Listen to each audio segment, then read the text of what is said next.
की कुछ important term discuss करना चाहते हैं, जैसे कि how to fill cheque book. हमें चेक बुक भरते समय किन किन चीज़ों को ध्यान देने की ज़रूरत है। हम जब इंटर्नशिप कर रहे थे बैंक में, तो मैंने कुछ चीज़ों को देखा कि कस्टमर को डिफ़िकल्टी होती है चेक बुक भरने में। क्यों? क्योंकि उनको चेक बुक के इम्पॉर्टेंट टर्म और कंडीशन के बारे में नहीं पता होता है।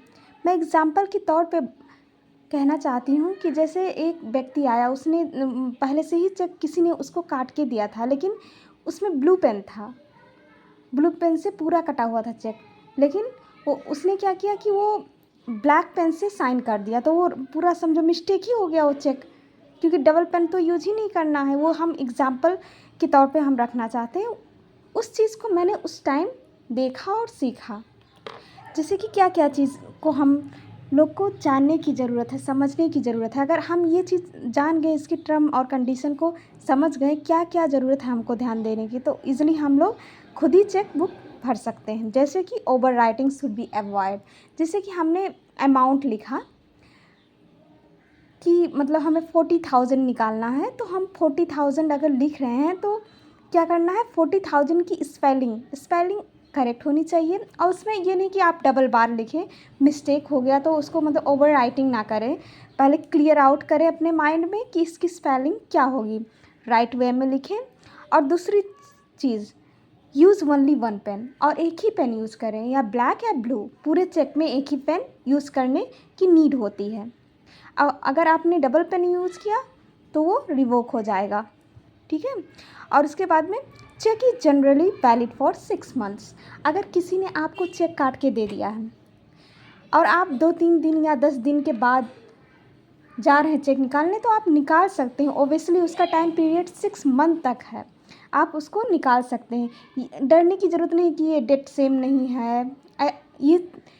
ये चीज़ को भी मैंने फेस किया है, उस समय मैंने सीखा है, जो मैं शेयर करना चाहती हूँ।